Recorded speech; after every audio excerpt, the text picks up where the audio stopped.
Hello दोस्तों, आप सभी का स्वागत है मेरे चैनल में। आज मैं एक नए सेशन को लेकर आया हूँ जो एसएससी, रेलवे, बैंकिंग में सभी एग्जाम में पूछे गए सवाल है, प्रीवियस ईयर के क्वेश्चन है। आज मैं ये क्वेश्चन को कराऊंगा जिससे आप लोगों को बहुत सारी मैथ्स में आप लोगों को सुविधा मिलेगी, जिससे कि आप लोग अच्छे तरीके से मैथ को बना पाएंगे और किस टाइप के क्वेश्चन आते हैं एग्जाम में उसी टाइप के क्वेश्चन को लाए हैं जो आप लोगों को बनाने में मदद मिलेगा। चलिए सीधे आते हैं क्वेश्चन पर। क्या है क्वेश्चन, कैसे बनाना है? चलिए, क्वेश्चन है, ये क्वेश्चन बहुत इंपॉर्टेंट है, एसएससी से रिलेटेड क्वेश्चन बैंकिंग रेलवे में आते हैं। चलिए, इस टाइप के क्वेश्चन को हम लोग कैसे सॉल्व करेंगे।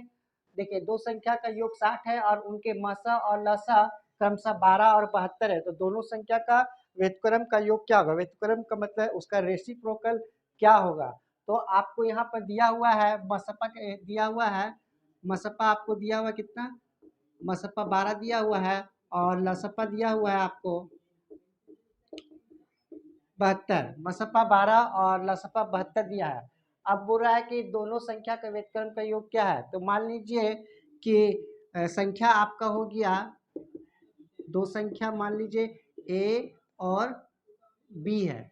आपको यहाँ बोल रहा है कि दो संख्या का योग 60 है, यानी कि a प्लस बी बराबर 60 है। a प्लस बी बराबर 60 है। तो हम लोग जानते हैं कि पहली संख्या गुना दूसरी संख्या बराबर क्या होता है? लसा गुना मसा, यानी कि आपका हो गया a इंटू बी बराबर 12 इंटू 72। तो आपको बोला ये संख्या का रेसिप्रोकल व्युत्क्रम क्या होगा, यानी कि 1/a प्लस 1/b आपसे पूछ रहा है।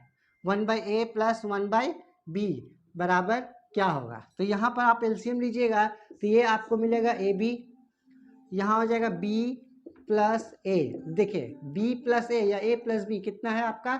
60 है, तो यहाँ पर हम लिख देते हैं 60। और ए बी कितना है? 12 इंटू 72। अब इसे काटिएगा तो कितना बार कटेगा? ये 5, यानी कि 5/72। 5/72 यानी कि आपकी आंसर क्या हो गई?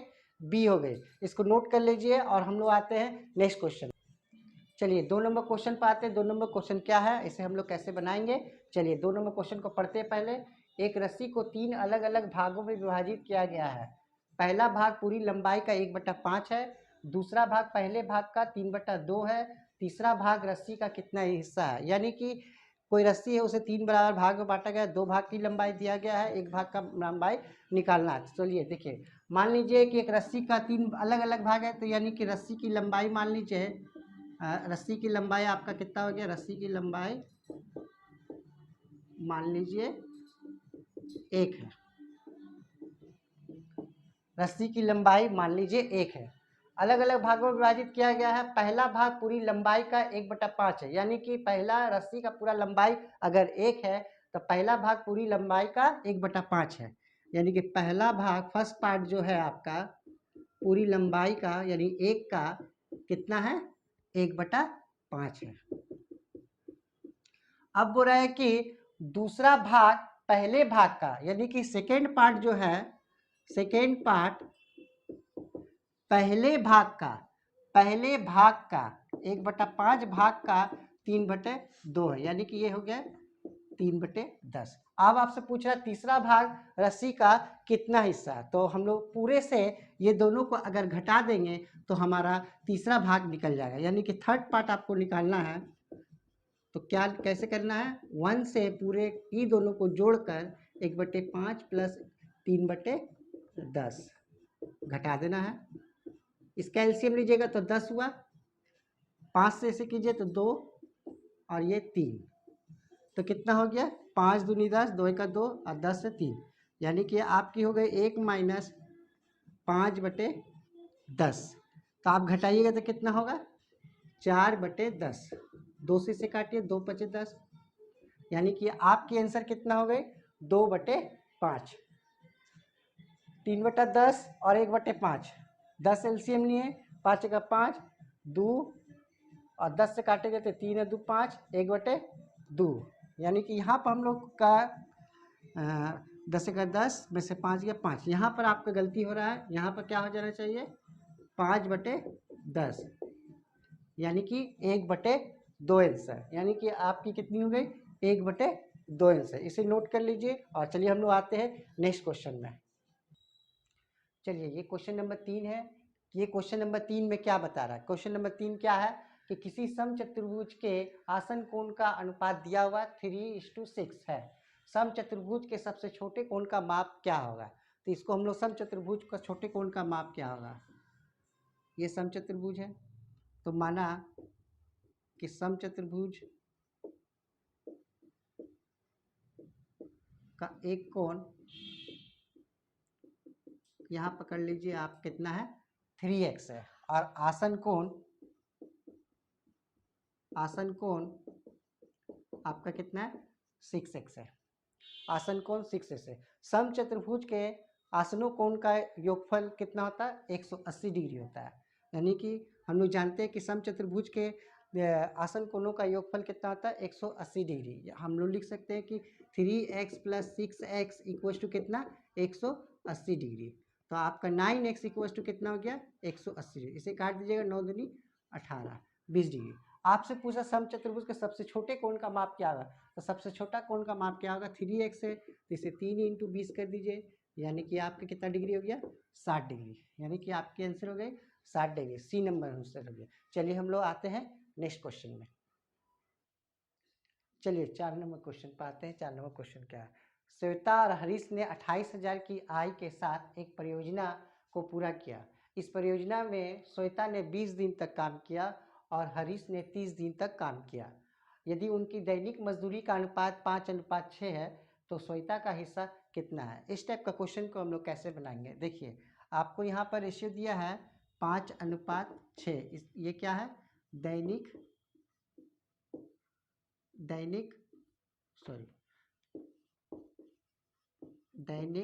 मजदूरी का अनुपात है। क्या है? मजदूरी का अनुपात।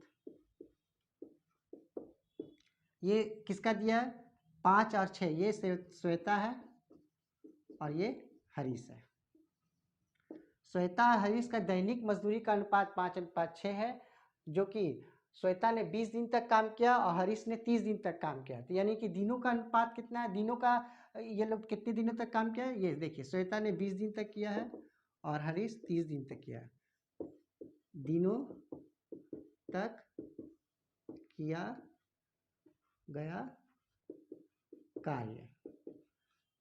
तो आप हमेशा याद रखिएगा जब भी ऐसा क्वेश्चन दिया रहे, दैनिक मजदूरी का अनुपात और दिनों में किया गया काम, यानी कितना दिन तक काम किया गया, तो कुल मजदूरी निकालने के लिए, क्योंकि श्वेता और हरीश ने 28,000 रुपया की आय किया है, तो कुल मजदूरी निकालते कैसे हैं? तो कुल मजदूरी हमेशा इससे गुना कर दे। 20 बचे 100 और 6 × 18 180। 0 से 0, 2 बचे 10, 2 9 18। आप इसे जोड़ दीजिए। 5 और 9 कितना हो गया? 14। तो 14 यूनिट बराबर कितना हजार?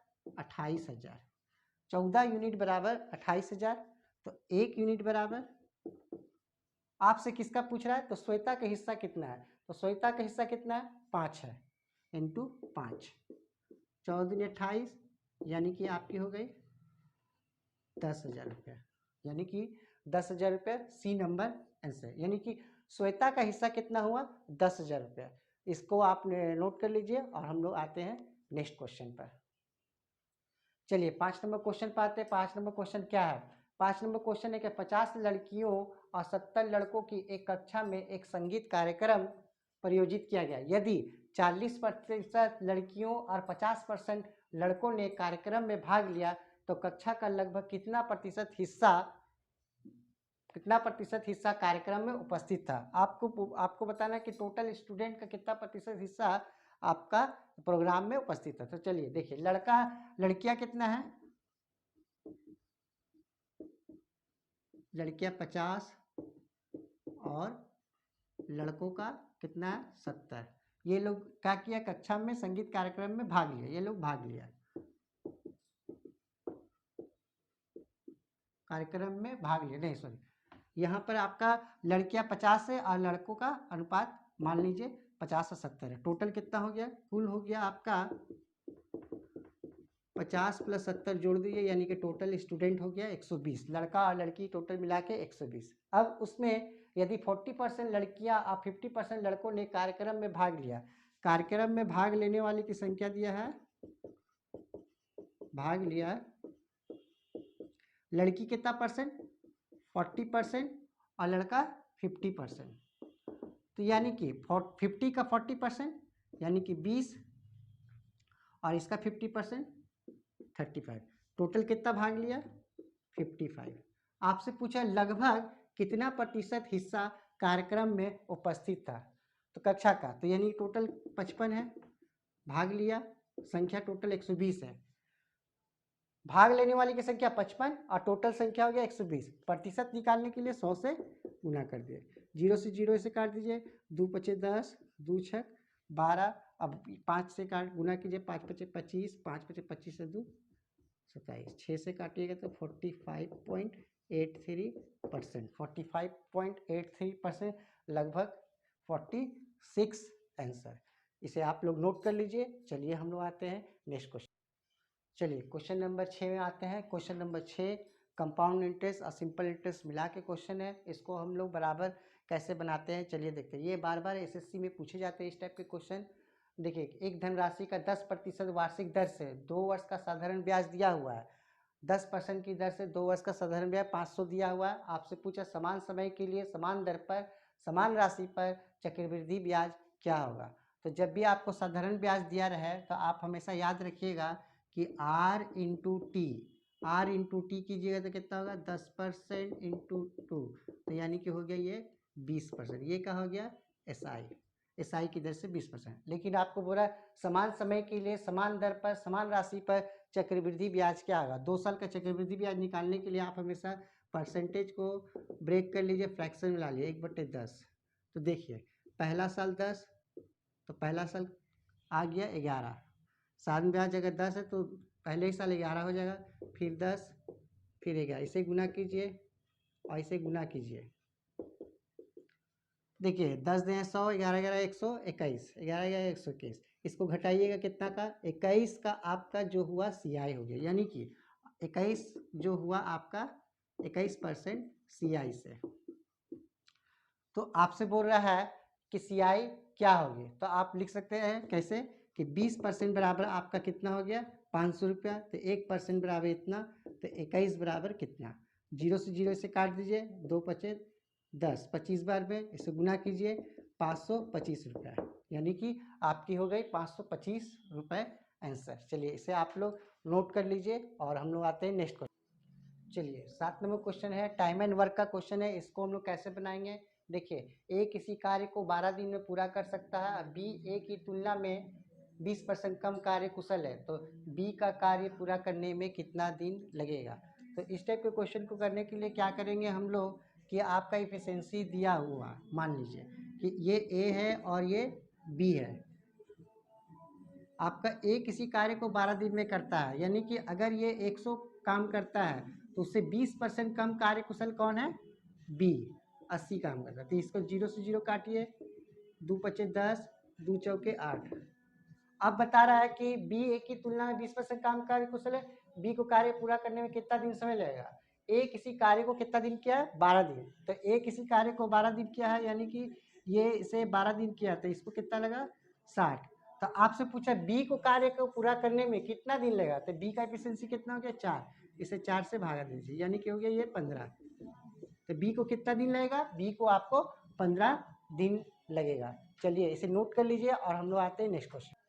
चलिए 9 नंबर क्वेश्चन क्या है, किसी भी प्राकृतिक संख्या n के लिए 6 का पावर n माइनस 5 का पावर n के परिणाम का अंतिम अंक हमेशा क्या होगा।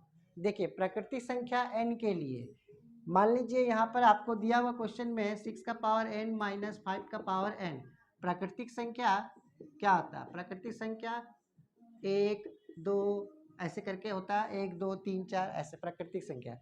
आपको बोला प्राकृतिक संख्या n के लिए किस परिणाम में अंक हमेशा 1 होगा। मान लिये n का मान आप 1 लिए, तो 6 का पावर n माइनस 5 का पावर n, तो देखिए 6 माइनस 5 मतलब कीजिएगा तो कितना आया 1 आया। अगर आप 2 लीजिए 6 का पावर n माइनस 5 का पावर n, तो यहाँ 2 लीजिए, ये 36 हुआ माइनस 25 हुआ, अंतिम अंक क्या हुआ? 1 हुआ।